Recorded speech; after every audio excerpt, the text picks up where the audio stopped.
누가복음에 나타난 세 가지 영적 상태,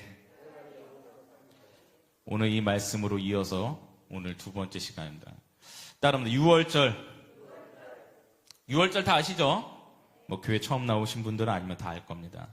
근데 이 6월절에 대해서 우리가 매번 설교도 많이 듣고 또 말씀도 많이 듣고 찬양도 많이 하지만 6월절에 대해서 이 영적인 이 핵심을 확 찔러가지고 우리 마음속에 이게 임하고 있느냐, 이게 중요한 겁니다. 그래서 우리가 오늘 6월절에 대해서 다시 한번 이 영적 상태를 다시 점검할 때에 주여 내 안에 이 완악하고 무뎌진 이 영적인 내 상태가 다시 회복되게 하옵소서. 따라합니다. 주여 회복하게 하옵소서. 믿습니다. 여러분 다 예수 처음 만났을 때 있으셨죠? 그때 좋았어요? 아니면 싫었어요? 네? 다 좋았습니다. 그때 막 예수님 처음 만났을 때 그때 감격은 내가 처음 연애했을 때보다 그 짜릿함보다 더 컸어요. 그렇죠? 다 그렇습니다. 근데 그 감격과 은혜와 감사는 다 어디 가고 신앙생활 10년, 20년, 30년 하고 나면은 이게 그게 막 참 그렇습니다. 그러니까 우리가 다시 한번 회복하자 이 말입니다. 아멘입니다. 이 6월절은 어디서부터 우리가 유래를 다시 한번 생각해야 되냐면은 그 학생 여러분들은 걱정하지 마세요. 제가 그 애들 설교를 제가 재밌게 하니까 오늘도 재밌게 해드릴게요. 예. 예. 근데 6월절은 이 출애굽, 애굽에서 이스라엘 백성들이 몇 년 동안 종살이 했습니까? 400년 했습니다. 400년. 출애굽할 때 당시에 이스라엘 백성들이 400년을 노예 생활한 거예요. 세대가 세대를 이어서 종 노릇을 하고 있었다 이 말이야. 여러분 자녀들이 종 노릇하면 좋겠습니까? 그럴 가문의 부모님들은 없습니다. 근데 이스라엘 백성들은 하나님의 예언대로 400년간 애굽에 종살이를 하게 된 거예요. 근데 이 애굽에서 종살이를 하는데 하나님께서 이제 출애굽을 할 때가 돼서 모세를 통해서 애굽에서 가나안으로 이제 이동을 시키게 되었어요. 근데 이 출애굽할 당시에 하나님께서 명령하신 아주 중요한 이야기가 있었습니다. 그게 뭐냐? 따라합니다. 어린 양을 잡아먹으라. 아멘. 애굽에서 나올 때에 어린 양을 잡아먹으라는 거예요. 이 어린 양을 잡아먹는 데 있어서 어린 양을 잡아먹고 문에다가 이 문에다가 문 인방 인설주에다가 뭘 바르라고 했습니까? 따릅니다. 어린 양의 피를 바르라고 했습니다. 할렐루야. 이 어린 양의 피를 바르라고 했는데 이 피를 바르지 않는 집은 어떻게 됐다고 했습니까? 장자의 죽음이 임하는 거예요. 왜 하나님께서 둘째도 아니고 셋째도 아니고 여자도 아니고 장자가 죽는다고 했을까요? 장자를 죽이겠다는 것은 당시에 그 집안의 생명력을 끊어버리겠다는 얘기예요. 당시의 사회 문화의 이 경제 생활과 모든 생활은 장자를 통해서 이어져 가게 되어 있었습니다. 그렇기 때문에 장자를 죽이겠다는 것은 그 집안을 아예 끊어버리겠다는 얘기예요. 여러분의 가문이 끊어지길 원하십니까? 그럴 사람 아무도 없습니다. 근데 하나님께서 유일하게 건 조건의 핵심이 뭐냐? 어린 양의 피를 바르라는 얘기예요. 따라한다. 주여 피를 발라주옵소서. 우리의 심령에 예수의 피가 바라지길 축원합니다. 근데 이 사실에 대해서, 피에 대해서, 이 어린 양의 피에서 이 가볍게 생각하는 사람들이 있어요. 근데 이걸 오늘 잘 들어보세요. 피 없는 집은 이 장자의 죽음, 가문이 완전히 그냥 끊어버리겠다는 얘기예요. 그러니까 모든 삶을 파산시키겠다는 얘기입니다. 오늘날 25년도 우리가 이 말씀을 어떻게 받아들여야 되겠어요? 예수의 피가 없는 개인, 예수의 피가 없는 가정, 예수의 피가 없는 교회, 예수의 피가 없는 민족과 국가는 어떻게 된다는 거예요? 끊어버리겠다는 얘기입니다. 우리가 예수의 피가 없이는 인생이 잘 될 수가 없어요. 따릅니다. 주여 예수의 피를 주장하게 하옵소서. 아멘입니다. 제가 왜 자꾸 이렇게 하라고 하는지 아세요? 우리가 말로 선포하지 않으면 우리가 심령이 자꾸 어두워져요. 그래서 이 의미는 앞으로 어린 양 예수가 이 땅에 와서 자신의 장렬한 십자가의 죽음을 통하여서 보혈의 피로 인류를 구원하고 우리의 공동체를 구원하고 우리의 가정과 개인의 삶을 구제하시겠다는 얘기예요. 믿습니다. 근데 이 사실을 우리는 머리로는 수없이 들어서 알죠. 예? 핸드폰은 지금 하나님한테 연락 오더라도 좀 꺼놓으세요. 예? 하나님 지금 연락 오시더라도 좀 꺼놓으세요. 예? 우리가 예수의 피를 주장하지 않는 인생은 잘 될 수 있어요, 없어요? 이게 핵심이란 얘기입니다. 우리는 교회를 다니면서도 이 사실을 무수히 들었지만 머리에서 가슴까지가 제일 멀다라고 하는 이어령 박사의 얘기처럼 우리는 알고 있지만 깨닫는 자가 많지 않은 게 문제인 거예요. 여러분, 교회 30년, 40년 다녀도 예수의 피를 주장하지 않는 인생은 잘 될 수가 없어요. 할렐루야. 가정에 문제 있습니까? 없습니까? 없는 분 계세요? 예? 개인의 삶에 지금 문제 없는 분 계세요? 자녀들의 문제 없는 분 계세요? 다 고민 있습니다. 근데 그 고민의 첫 번째 실마리가 어디에 있냐는 얘기예요. 따라합니다. 예수의 피. 이게 성경이 하고자 하는 얘기예요. 과거 수천 년 전에도 동일한 말씀이고 예수님이 오셨을 때도 동일한 말씀이고 25년 오늘도 동일한 진리의 말씀인 줄 믿습니다. 그걸 믿는다면은 내가 내 삶의 문제를 해결할 때에 여기 학생들도 있지만 내 지금 고민들, 어른들은 이해하지 못할 고민들 다 있을 거예요. 그거는 나의 가장 큰 인생의 숙제예요. 친구와의 관계도 그러고 어머니 아버지의 관계도 그러고 모든 문제들 다 있어요. 어른들도. 그 문제의 실마리는 친구하고 인터넷에 있는 게 아닙니다. 유튜브에 있잖아요. 예수의 피가 있음을 믿어야 될 줄 믿습니다. 그 믿는 자는 어떻게 하느냐? 믿는 자는 머리로 이해하고 그냥 나가는 게 아니에요. 실생활에 우리의 삶에서 적용을 해야 되는 거예요. 문제가 있으면 예수의 피를 주장하는 거예요. 주여 예수의 피를 의지하오니 주여 내 삶을 주여 도와주시옵소서. 나를 고쳐주시옵소서. 이걸 끝까지 붙들고 나가고 축원합니다. 그래서 이 문제는 우리가 악한 마귀의 권세로부터 결박을 풀어주시겠다는 얘기예요. 여러분, 마귀와 귀신 있습니까? 없습니까?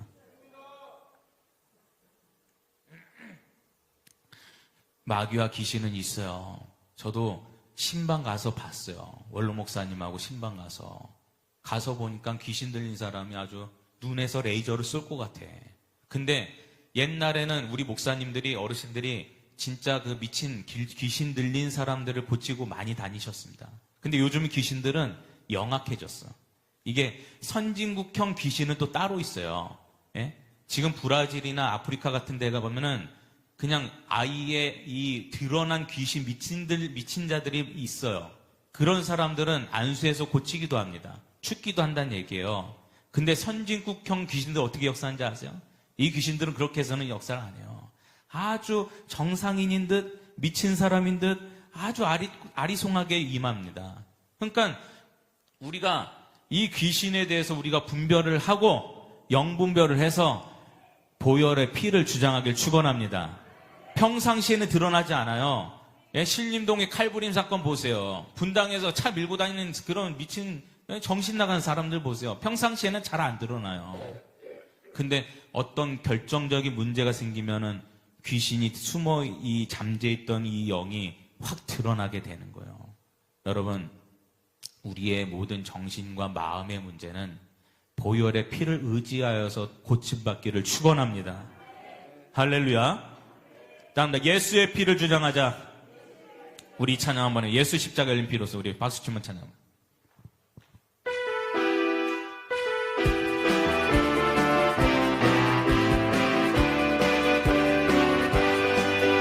예수 십자가에 흘린 피로써 그대는 씻기어 있는가.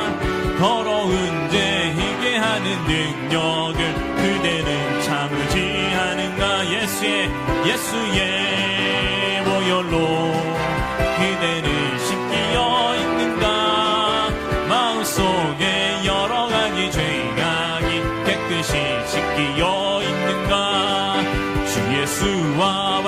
스스로 늘 함께 그대는 행동을 하는가. 아무 때나 어디서나 그대는 십자가 붙들고 있는가. 예수의 보혈로 그대는 씻기어 있는가. 마음속에 여러 가지 죄악이 깨끗이 씻기어 있는가. 주님 예수 다시 올 때 그대는 영접할 예복이 있는가. 그대 몸은 거룩한 것 전에 들어갈 준비가 된 예수의 보혈로 그대는 씻기어 있는가. 마음속에 여러 가지 죄악이 깨끗이 씻기어 있는가. 모든 죄에 더러워진 예복을 주 앞에 지금 다 벗어서 샘물같이 솟아나는 보혈로 눈보다 너에게 씻으라. 예수의 보혈로 그대는 씻기어 있는가. 마음속에 여러 가지 죄악이 깨끗이 씻기어 있는가. 할렐루야. 예수님이 오늘 말씀해 보면은 그 예수님의 생애를 사복음서에 보면은 청소년기에 대해서 언급하는 부분이 거의 없습니다. 근데 오늘 말씀해 보면은 따라합니다. 12살. 여기 12살 계세요? 12살이었습니다. 12살 어려요? 아니면 커요? 지금은 그렇죠. 근데 전통 유대인들은 성인식을 대략 13살에 합니다. 그래서 성인식을 할 때에, 그러니까 13살이면 우리 한국 학년으로 치면 한 중3쯤 되나요? 예? 중2인가? 중3인가? 초등학교 6학년.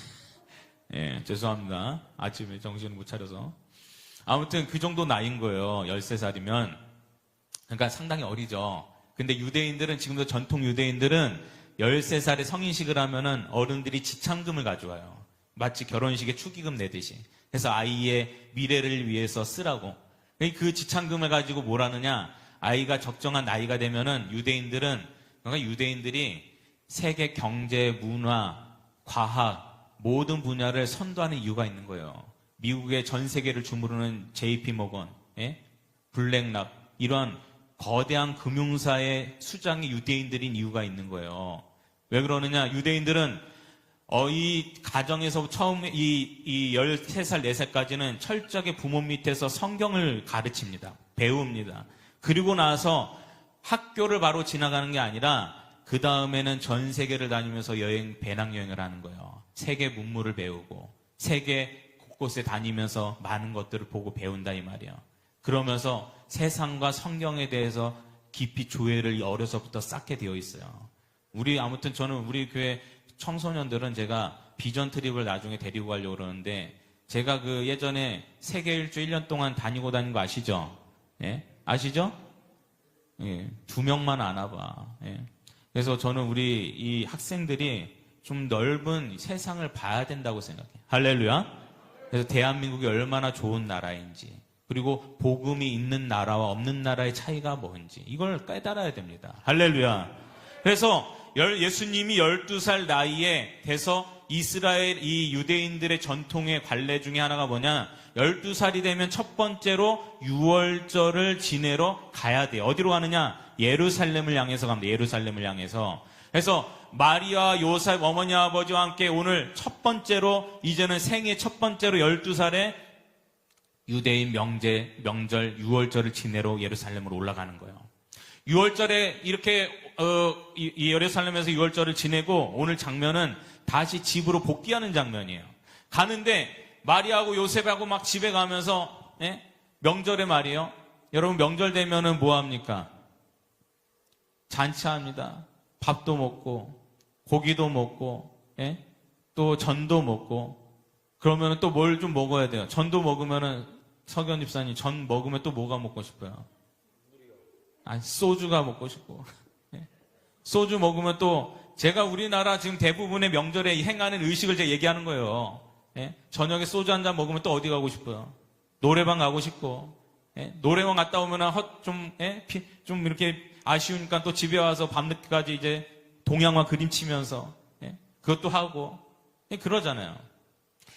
근데 유월절은 이스라엘 백성들이 출애굽 당시에 첫 번째 유월절부터 수천 년을 지내왔던 역사입니다. 그러니까 이게 유월절을 수천 년 동안 매년 반복하면서 여러분 의식도 매년 반복하면은 이게 고리타분해져요. 사람이 해이해진다 이 말이에요. 그 의미가 퇴색된다 이 말입니다. 그러니까 요즘에 명절 되면은 8.15 광복절 3.1절 되면 누가 그 기념하면서 의식 치르는 사람 있어요? 그냥 국가 고위직만 그러지 다 여행 다니러 가고 다 놀러 가는 휴가로 생각하지 그렇지 않다 이 말이에요. 이스라엘 백성들도 유월절에 다 그렇게 생각을 하게 된 거예요. 매너리즘에 빠져가지고. 유월절은 따라합니다. 어린 양 예수를 위하여. 유월절은 어린 양 예수를 위하여 존재한 날이에요. 할렐루야. 그런데 이스라엘 백성들이 유월절을 1년, 2년, 100년, 1000년, 몇천 년을 그렇게 지내다 보니까 사람들이 이 유월절의 본질의 의미를 다 잃어버리고 까먹고 그냥 살게 된 거야. 그냥 자기들끼리 만나서 마치 우리 노래방에 그냥 같이 놀러 다니고 같이 밥 먹고 서로 얘기 나누고 그 정도의 행사의 의미로 생각하는 시대가 왔다는 얘기예요. 그래서 오늘 우리는 이 유월절은 땀다 유월절은 예배다. 여러분 유월절의 본질은 예배인 거예요. 여러분 예배의 중심인 예배의 주인공이 예수를 마음의 품기를 축원합니다. 예수님이 중심이 되어야 될 잔치에 예수가 없는 잔치를 하고 있다는 얘기예요. 우리 예배 가운데 예수 중심으로 예배가 되어야 될 줄 믿습니다. 우리 삶의 하루가 예수 중심이 될 줄 믿습니다. 우리 삶의 모든 게 예수 중심이어야 되는 거예요. 근데 시대적인 지금 사사 시대가 온 거예요. 사사기 시대가. 사사기의 첫 장과 마지막 장에 성경이 뭐라고 언급하고 있습니까? 각자 자기 옳은 소견대로 살더라라고 했어요. 예수가 하나님이 중심이 된 예배와 삶을 사지 않고 이스라엘 백성들이 자기 중심적인 삶과 예배를 진행하게 되었다는 얘기예요. 그게 지금 다시 한번 2025년도 대한민국이 지금 이 역사가 똑같이 반복되고 있다는 게 비극인 거예요. 따라합니다. 주여 예수를 모시게 하옵소서. 교회 앞에 그냥 돌덩이 갖다가 오직 예수만 써놓으면 뭐 하겠어요. 지금 우리의 시대의 설교에 예수가 사라진 시대로 살고 있는 거예요. 여러분 설교의 윤리와 도덕과 상식이 풍만한 그런 예배는 예수가 설 자리가 없습니다. 예? 우리는 분별해야 될 줄 믿습니다. 들을 얘기를 들으십시오. 할렐루야. 성경이 말하고자 하는 건 창세기부터 요한계시록까지 오직 예수밖에 없어요. 예. 그래서 이 마리아와 요셉이 막 그냥 집에 가면서 그런 거예요. 형님 이번에 집 샀더라. 또 동생네 막 낙타 샀더라. 막 그러면서 예? 집에 가면서 막 그냥 그런 주저리저리 얘기하고 있는데 하룻길을 갔는데 예수님이 사라진 걸 모르는 거예요.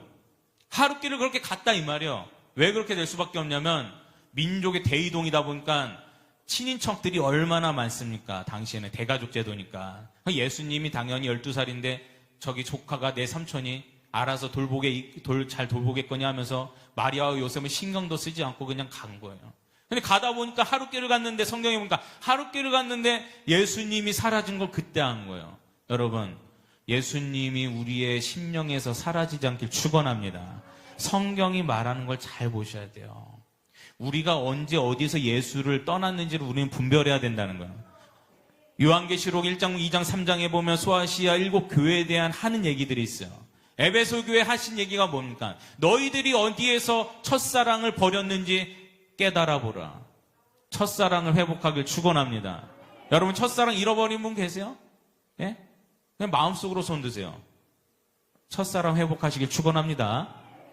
멀쩡한 척 우리가 주일에는 양복 입고 그냥 깨끗하게 입고 예? 그렇게 우리가 향수를 뿌리고 그렇게 교회에 오니까 다 멀쩡해 보이지만 그 안에 심령을 들여다보면 다 골마 터진 사람들 많습니다. 예? 그러니까 우리는 스스로 하나님의 첫사랑을 회복해야 돼. 예? 그 감격이 회복돼야 될 줄 믿습니다. 그래서 이 마리아 요셉이 하룻길을 가다가 예수님이 사라진 거로 그제서 예수님을 찾는 거예요. 예수야 어제 내가 수아 만화를 어린이 만화를 보여줬거든요. 근데 내가 거기서 장면을 보니까 이 마리아가 예수님을 막 찾더라고. 예수야 어딨니? 말하면서 막 어머니가 막 예수를 막 찾아다녀. 그러다가 결국 눈물을 흘리면서 거기서 못 찾고는 3일 동안 더 헤맸다고 그랬습니다. 그래서 헤매다가 어디까지 갔느냐? 예루살렘까지 다시 돌아가게 된 거예요. 그래서 예루살렘에 가서 결국 찾은 곳이 지금으로 치면 교회 회당에서 예수님을 발견하게 된 겁니다. 할렐루야. 근데 예수님을 찾았는데, 이 마리아와 요셉이 찾았는데 예수님이 어떻게 하고 있었느냐? 지금으로 치면 목사님, 장로님들을 앞에다 두고는 거기서 이 목사님, 장로님들하고 12살 예수님이 토론하고 있는, 그리고 책망하고 있는. 성경에는 뭐라고 나오지 않았지만 3일 동안 회당에서 이 고위직의 종교인들과 함께 끊임없이 토론한 거예요. 무슨 얘기를 했을까요? 무슨 얘기를 했을까? 이거는 우리가 맥락을 보면 이해할 수 있는 게, 왜 당신들은 유월절을 왜 제대로 지내지 않느냐? 유월절의 주인인 왜 구주를 모시고 예배를 드리지 않느냐? 이것을 끊임없이 책망한 거예요. 여러분, 한국교회가 다시 깨어나야 될 줄 믿습니다. 영이 다시 깨어나야 될 줄 믿습니다. 우리만 사고 갈 건 아니에요. 우리의 시대는 지나가지만 우리의 다음의 자녀들이 이 복음의 주장을 하고 영이 깨어서 마지막 때에 승리해야 될 줄 믿습니다. 어둠의 시대가 찾아오는 거예요, 지금. 공산주의 시대가 찾아오고 있다, 지금. 지금 전 세계의 좀 뉴스 좀 보세요. 신문을 보고. 전 세계의 지금 흐름을 보십시오. 지금 어둠의 영과 빛의 영의 끊임없이 대립입니다, 지금. 이스라엘과 하마스, 그리고 전 세계 지금 미국도 이 공산주의와 이 기독교 사회에 이 끊임없이 대립이 일어나고 있는 거예요.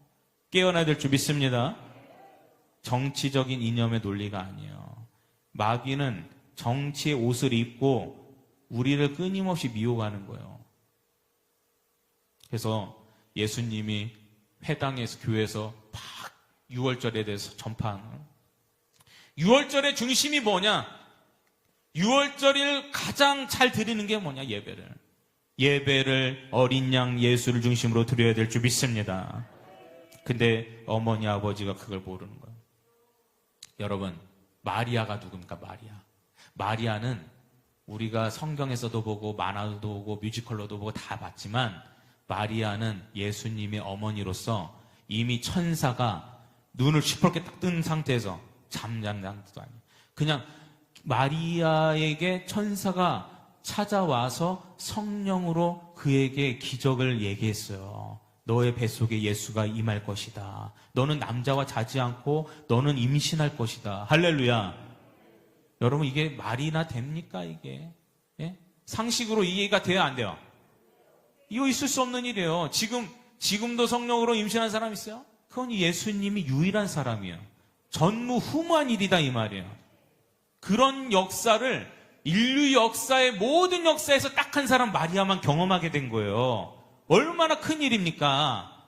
근데 마리아가, 그 큰 경험을 한 마리아가, 당사자가 그럼에도 불구하고 예수님을 키우면서 예수를 영적인 하나님의 아들로 생각지를 못하고 타성과 신앙의 매너리즘에 빠져가지고, 그래서 예수를 그냥 육신적 아들 예수로 생각하게 된 거예요. 그 근거가 어디에 있는지 아세요? 누가복음 2장 50절을 같이 한번 읽어보세요. 누가복음 2장 50장. 같이 시작. 그 부모가 그가 하신 말씀을 깨닫지 못하더라. 따라합니다. 하신 말씀을 깨닫지 못하더라. 부모님이 예수님이 하신 말씀을 깨닫지 못한 거. 뭐라고 하셨느냐? 예수야, 너가 왜 여기서 우리 마음을 이렇게 괴롭게 했느냐? 엄마 아빠 옆에 붙어 있어야지. 예수님이 하시는 말씀이, 아버지 어머니, 여자여, 내가 아버지 집에 있어야 될 것을 왜 알지 못하십니까? 내 아버지 집에 내가 있어야 될 것을 당신은 왜 알지 못하십니까? 여러분, 그 예수님의 형제들이 있습니다. 어머니 아버지도 있지만, 이 예수님의 누나 이런 분들이 있을 텐데, 여러분, 예수님의 형제들이 예수님을 예수님으로 인정했을까요? 여러분, 예수님의 형제로 만약에 우리가 태어났다면 어땠을까? 여러분은 예수님이 형제로 태어났으면 내가 예수님을 이 세상의 구주로 좀 믿어볼 수 있었을 것 같아요? 내 가장 가까이 사시니까. 야, 동생아, 너가 인류의 구원하기 위해서 너가 이 세상에 우리 어머니 배에서 태어났구나. 내가 너라고 안 하고 하나님의 아들로 내가 모시겠습니다. 동생한테. 그럴 수 있어요? 맨날 나하고 어렸을 때부터 밥 홀리게부터 밥 같이 먹고 똥 싸는 것도 보고 오줌 싸는 것도 보고 실수하는 것도 보고 인간으로서의 그런 모습들을 다 보면서 자란 예수님을 우리가 예수로 인정할 수 있겠네요. 가족으로 태어나면. 저는 그래요. 우리가 예수님의 가족으로 태어나지 않는 게 너무나도 감사한 일이에요. 한편으로는. 예? 감사하시길 바랍니다. 예수님의 가족이 예수님을 구주로 인정하기까지 너무나도 오랜 시간이 걸린 거예요. 예수님을 육신으로 이해하면 안 됩니다. 예수님은 영으로 말씀하시는데 부모님은 육으로 받아들이는 거예요. 그러니까 깨닫지 못한 거예요. 여러분, 우리가 교회를 1년, 5년, 10년, 30년 다녀도 말씀이 들리지 않고 깨달아지지 않는 사람들이 있어요. 그거 어떻게 하느냐? 기도하면 3분을 못 견뎌. 그거 아니라 이 말이에요. 여러분, 예수님이 영으로 열리길 축원합니다. 눈이 열리길 축원합니다. 귀가 열리길 축원합니다. 눈과 귀가 열려야 예수님이 예수님으로 인정되는 거예요. 그거 없이 신앙생활 하려고 해보세요. 주일날 아침에 일어나서 어쩔 수 없이 가는 거예요. 와이프 때문에. 목사님 눈치 보니까 어쩔 수 없이 가는 거예요. 그러면 안 돼요. 우리 이왕에 예수 믿을 거면은 화끈하게 한번 믿어봅시다. 화끈하게 확실하게 한번 믿어봅시다. 막 기쁘게 막 그냥 춤추면서 믿어봅시다. 믿습니다. 이왕 예수 주일날 보세요. 주일날 우리 스스로 돈에 헌금 드리고 내 시간 거기 바쳐야 되고 때를 따라하는 봉사도 해야 되고, 예? 세상 사람들 볼 때는 그거 바보입니다. 우리가 그런 열심을 다해서 우리가 주일을 섬기는데 이왕이면 우리의 자발적인 막 샘솟는 기쁨이 있으면 좋지 않겠어요? 우리 마음에 남이 알지 못하는 그 기쁨이 충만해지시길 축원합니다. 옆에 있는 분에게 우리 좀 위로하겠습니다. 기쁨이 회복되길 축원합니다. 예, 다시 회복되길 축원합니다. 예, 예수 믿는 기쁨이 있길 바랍니다. 할렐루야. 그래서 우리는요, 저도 목사님 아들로 태어났지만, 목사 아들이라고 해서, 아들, 딸이라고 해서 다 신앙이 좋아서 이 세상에 태어나는 게 아니에요. 오히려 목사님 자제들, 장로님 자제들이 예수님 믿기 더 어렵습니다. 왜냐? 동일한 거예요. 어려서부터 아버지 실수하는 것도 보고, 예? 어머니 아버지 싸우는 것도 보고, 내가 내 인생에 우리 아버지 어머니 전쟁하면 나 참 곤란한 일이 많았어. 예? 마귀가 주일날 아침에 마귀가 제일 먼저 출근한 데가 어딘지 아세요? 목사님 집으로 일단 출근해요, 마귀가. 예? 가가지고 일단 거기부터 싸움 붙여놓고, 그 다음에 이제 성공하면 그 다음에 장로님 집에 가는 거예요, 그 다음에. 주일 아침에 싸운 적 있어요, 없어요? 예? 마귀가 활동하는 시간대 아주 정확합니다. 은혜 받으러 가는 때에는 마귀도 동일하게 활동하는 거예요. 주일날 아침에, 부흥회 끝나고 온 다음날, 수련회 갔다 온 저녁. 꼭 그때 싸움이 일어나 또. 우리는 육신의 한계를 뛰어넘길 축원합니다. 환경과 조건 때문에 예수 믿는 일이 어려워지지 않기를 축원합니다. 할렐루야. 그래서 육신의 눈이 열려야 되는 거예요. 그래서 6월절의 핵심은 예수인 거예요. 예배의 중심도 예수인 거예요. 윤리와 도덕에 낄 자리는 없는 거예요.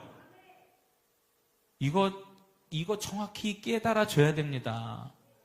저는 이 산 증인이에요. 제가 산 증인. 예?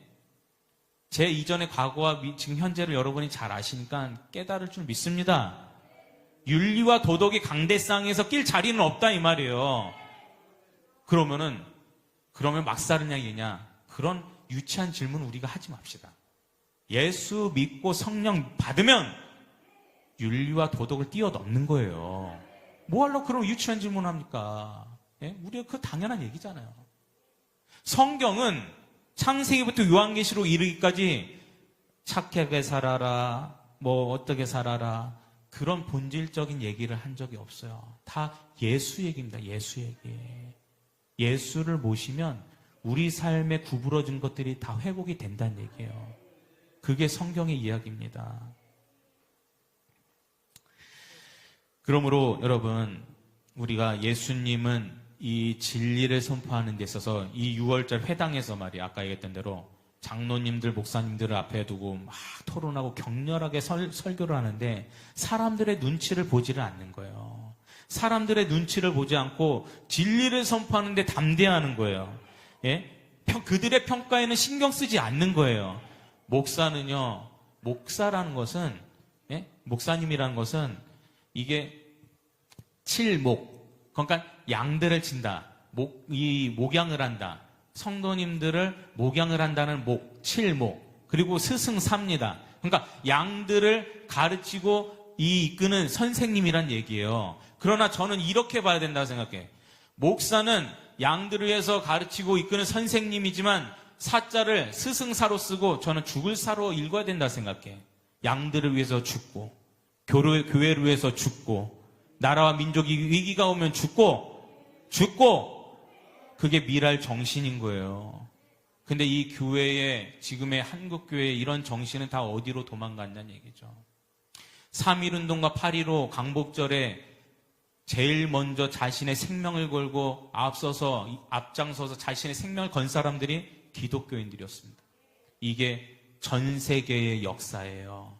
항상 위기가 오면 기독교인들이 먼저 죽기를 각오하고 나갔어요. 여러분, 우리가 지금 개신교, 프로테스탄트, 장로교, 이 교회가 어떻게 나왔습니까? 원래 천주교 하나였어요.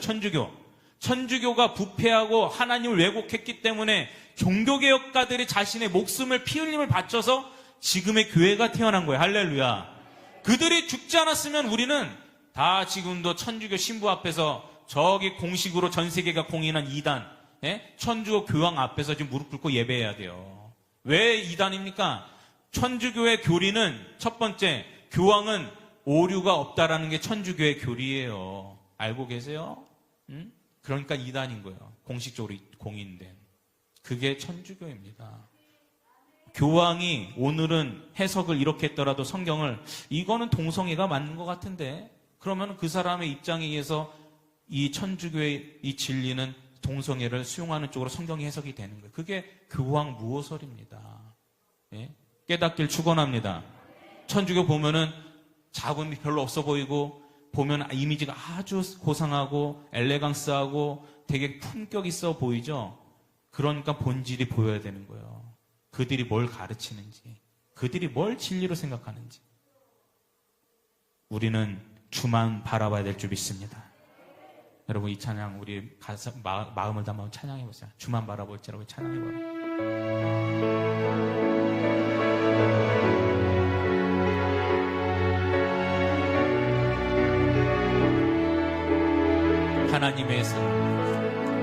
하나님의 사랑이 사모하는 자, 하나님의 평안을 바라보는 자, 너의 모든 것 창조하신 우리 주님이 너를 얼마나 사랑하시는지.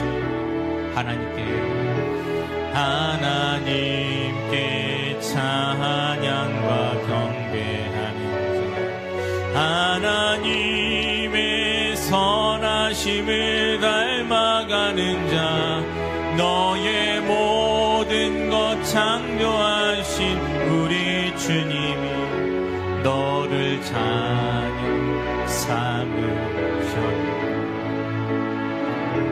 하나님 사랑의 눈으로 너를 어느 때나 바라보시고, 하나님인 자간 귀로서 언제나 너에게 기울이시니. 아멘. 어둠의 밝은 빛을 비춰주시고 너의 작은 신음에도 응답하시니, 너는 어느 곳에 있든지 주를 향하고 주만 바라보지라. 주만 바라볼지라 주만 바라볼지라.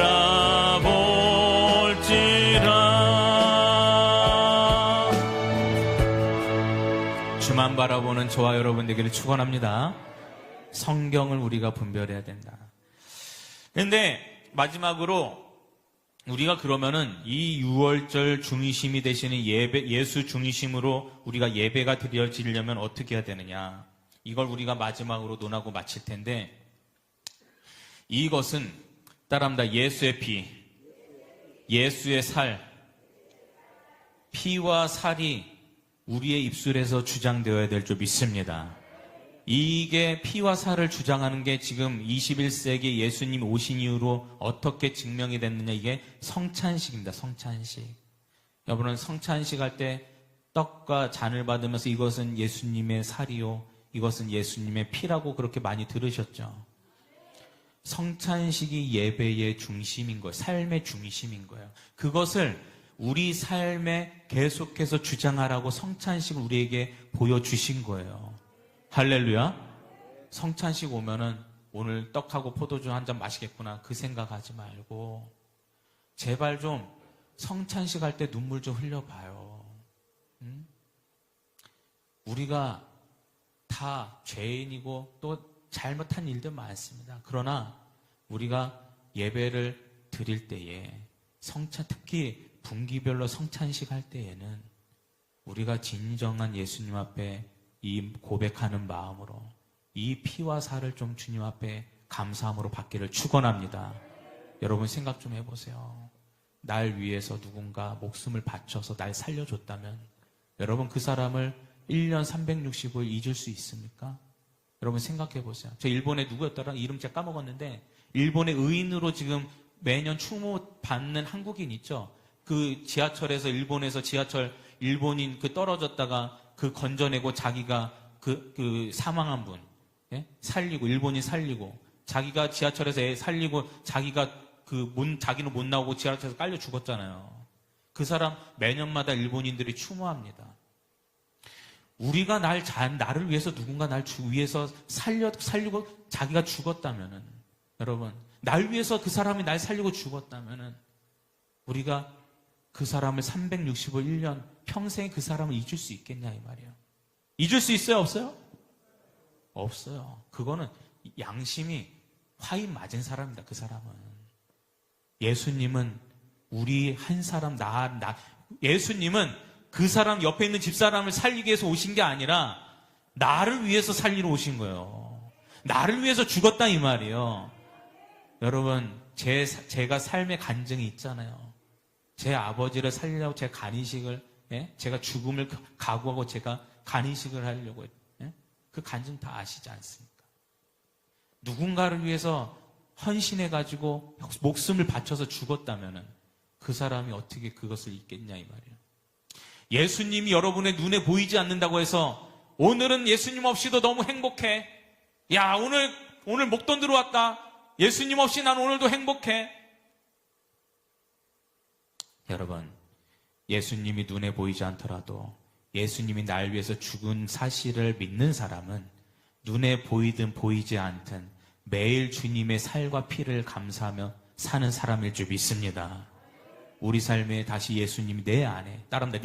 내 안에 예수가 회복되길 축원합니다.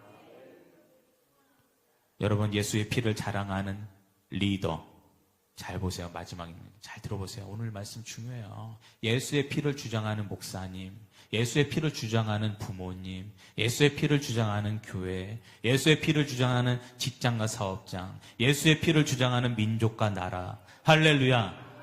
이러한 나라와 민족과 공동체와 리더에게 붙어 있어야 되는 거예요. 예수의 피와 살도 주장하지 않는 겉모습만 종교인인 그런 사람들 옆에 줄 서보세요. 마지막 인생은 파산입니다. 예수의 피와 살을 주장하는 나라에서 사는 게 축복이에요. 여러분, 북한 보세요. 북한. 지금 오늘 11시에 지금도 숨을 죽여가면서 어디선가 그 사람들, 여러분, 어디서 공개적인 자리에서 예배 드릴 수 있습니까? 그 사람들은 성경책에 집에서 어디서 신고 들어와가지고 집에서 성경책 나왔다. 그럼 바로 아우지 탄광이에요. 예? 가가지고 개보다도 못한 노예 생활을, 인생을 평생 동안 산다 이 말이에요. 예? 왜 그렇게 삽니까? 북한 성도들이. 날 위해서 죽으신 예수가 지금의 내 삶이 비록 처절할지라도, 나는 그를 위해서 내 삶에 내 위기가 찾아오더라도, 내가 설령 들켜서 내가 목숨의 위협을 당하더라도 내가 주를 향한 내 사랑은 절대로 포기할 수 없다. 내가 그 피와 살을 나는 주장을 포기할 수 없다. 이러한 심정으로 지금 이 시간에도 북한 어디에선가는 산골짜기에서 홀로 하늘을 바라보면서 주님께 외칠 수도 없어. 주여 하면 잡혀가. 예수님 하면 잡혀가. 하늘을 울어서 마음속으로 외치는 거예요. 주여, 이 땅을 다시 회복시켜주세요. 이 땅의 복음이 다시 회복시켜주세요. 여러분, 우리 대한민국의 원래는 복음이 제일 왕성했던 곳이 평양이었습니다. 평양은 주일날이면은 가게 문 여는 가게가 없었어요. 온 도시가. 그 정도로 복음화가 높았던 곳이 평양이었습니다. 근데 어둠의 영, 공산주의를 받아들여서 결국에는 공산주의의 적은 자유민주주의가 아니에요. 공산주의의 영은 적은 기독교입니다. 교회예요. 그러니까 김일성이 정권을 잡았을 때에 제일 먼저 척결 대상이 교회와 목사님들이었잖아요. 그러니까 지금 북한 사회에 교회가 없어진 거 아닙니까? 우리는 예수의 피와 살을 다시 깨닫고 그분의 나를 위해서 죽으심을 우리가 다시 마음에 간직하여 여러분 한 주간 승리하시길 축원합니다. 주님이 우리와 함께 하실 줄 믿습니다. 여러분, 주님이 나와 함께 한다라는 생각을 놓지 마세요. 하나님, 나는 지금 어려운데 주님은 어디 계세요? 어디 계시 우리와 함께 하시는데 우리가 알지 못했을 뿐이에요. 여러분, 눈물 흘릴 만한 일이 있어도 주님이 여전히 나와 동행하신다라는 그 믿음을 깨닫기를 축원합니다. 예수님은 죄를 지은 것보다도 예수의 피와 살을 믿지 않고 그분의 죽음을 믿지 않은 것을 더 가증스럽게 여기는 거예요. 잘 이것만 하고 마치겠습니다. 보세요. 성도님들이 보통 보면은 오해하는 부분들이 이 부분이 많은데 1 다음에 뭐예요? 2 다음에 뭡니까? 3 다음에 뭐예요? 4다 이 말이, 이게 상식이다 이 말이에요. 근데 우리는 죄를 지어도 하나를 우리가 정가도 1범, 2범, 3범으로 가지 1범 다음에 1범으로 가지 않아. 1범 다음에 누적되면 2예요. 2범 다음에 3범이에요. 그게 논리예요. 세상의 논리. 근데 하나님께 죄는 어떻게 되느냐? 오늘 내가 죄를 지었어. 죄를 지었지만 주님 앞에 눈물로 회개했다 이 말이에요. 살과 피를 주장하면서 주여 예수의 보혈로 나를 용서해 주세요 하면은 이 죄는 하나님께서 기억지 않으시는 거예요. 그러면은 내 다음의 죄는 다시 1이 되는 거예요. 1. 이해되십니까? 이해되십니까? 사람은 3번만 나한테 잘못해도 그 사람 다시는 안 봅니다. 예? 그 인간이냐? 3번이나 나를 그렇게 실망시켰어? 다시는 안 봐요. 하나님은 그렇지 않다. 하나님은 오늘 내가 죄를 지었어도 눈물로 회개하면 그 죄는 하나님께서 기억지 않으시는 거야. 할렐루야. 다음에 또 죄를 지었어요? 근데 그 전에 죄는 하나님이 기억지 않으신 거예요. 그러면은 그 죄를 두고 다시 한번 주님의 피를 의지해서 다시 한번 용서함을 받으면 되는 거예요. 할렐루야. 내 생각대로 예수를 믿으면 안 된다는 얘기예요. 예수님은 우리의 과거의 죄를 기억지 않으심을 믿길 축원합니다. 축원합니다. 그래서 예수님을 그냥 겉으로 그냥 잘못 믿는 분들은 내가 그때 10년 전에, 5년 전에, 3년 전에 그 죄 때문에, 죄책감 때문에 그것 때문에 누적됐다 생각을 하고 맨날 거기에 짓눌려가지고 결국에는 교회를 점점 더 멀리 하다가 교회를 떠난 분들도 있어. 그러지 마세요. 예수님은 우리의 죄를 용서하시고 그 죄를 다시는 기억지 않으심을 믿습니다. 그러므로 예수를 믿을 때 담대함으로 나가세요. 예? 주여 담다 주여 내가 왔나이다. 아멘. 담대하세요. 주님 앞에 달라고 기도하세요. 예? 주님이 주실 줄 믿습니다.